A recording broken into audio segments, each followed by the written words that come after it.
नमस्ते। नमस्ते। तो आज हम एक बड़े ही अजीब से ऑनलाइन घोटाले की बात कर रहे हैं। हाँ, मतलब इसमें एक आम सा 20 का सिक्का शामिल है। बिल्कुल। और ये हैदराबाद की घटना है जिसके बारे में हमें कुछ जानकारी मिली है। हाँ, और हम यही समझने की कोशिश करेंगे कि भाई ऐसे स्कैम होते कैसे हैं, कैसे कोई 20 रुपए के सिक्के से लाखां लूट सकता है। सही बात है।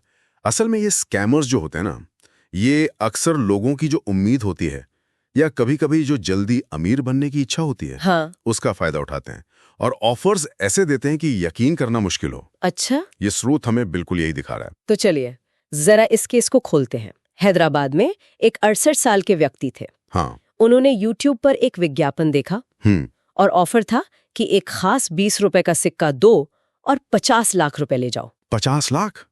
मतलब ये तो बहुत ही लुभावना ऑफर है। जाहिर है उन्होंने फोन किया होगा हाँ बिल्कुल, जो नंबर दिया था उस पर संपर्क किया। और यहीं से खेल शुरू हुआ होगा। वो दूसरी तरफ कौन था? दूसरी तरफ एक व्यक्ति था जिसने अपना नाम बताया, राज ज्ञानी। राज ज्ञानी। हाँ नाम भी देखिए कैसा चुना है, जैसे कोई बड़ा ज्ञानी हो। हाँ, शायद विश्वास जमाने के लिए। उसने कहा कि भाई ये कानूनी मामला है, एक फाइल बनानी पड़ेगी। अच्छा, औपचारिकता का दिखावा। हाँ, और उसके लिए मांगे सिर्फ 1500 रुपए। छोटी रकम। हम्म ये टिपिकल तरीका है। शुरुआत छोटी रकम से करते हैं ताकि सामने वाले को ज्यादा शक ना हो। सही कहा। और ये 1500 रुपए तो बस मतलब शुरुआत थी। जी। इसके बाद तो अरे पैसों की लाइन लग गई। कभी कुरियर चार्ज, हाँ। कभी बीमा के नाम पर, कभी टैक्स क्लियरेंस चाहिए। अच्छा, कभी बोले सर्टिफिकेशन करवाना है। मतलब बहाने बनाते गए और पैसे मांगते गए। हाँ, और वो देते गए। कुल मिलाकर 1,46,000 रुपए दे दिए उन्होंने। ओह, 1,46,000। ये तो काफी बड़ी रकम खस गई। बहुत बड़ी। और शक तब हुआ जब उस राज ज्ञानी ने और 1 लाख रुपए मांगे। तब जाकर उनकी आंखें खुली। एक क्लासिक तरीका है जिसे हम मतलब एक तरह का मनोवैज्ञानिक जाल कह सकते हैं। एक बार पैसा फंस जाए ना, हाँ, तो लोग सोचते हैं कि थोड़ा और दे दें, शायद पिछला वाला मिल जाए, वो पिछला निवेश बेकार ना जाए। अच्छा, मतलब ये सोच के और फंसते जाते हैं। बिल्कुल। पुलिस ने भी यही कहा है, ये फिशिंग है। मतलब धोखे से जानकारी या पैसा लेना, और इमोशनल ब्लैकमेल भी है।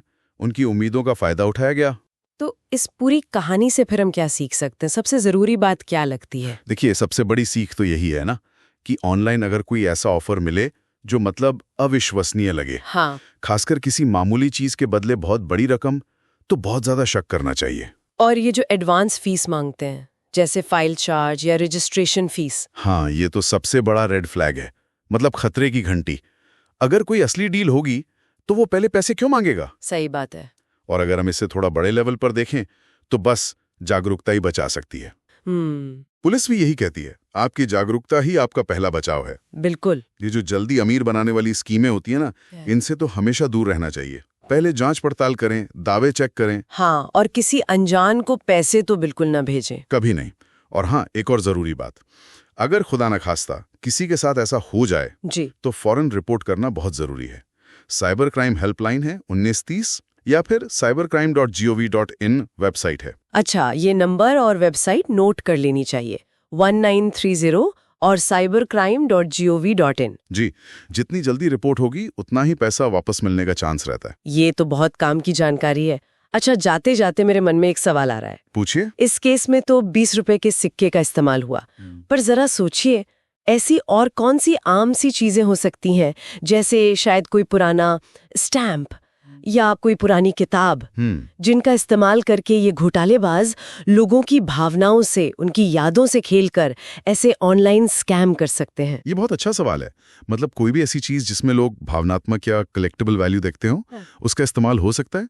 इस पर सोचना जरूरी है। हाँ, इस पर जरूर सोचिएगा।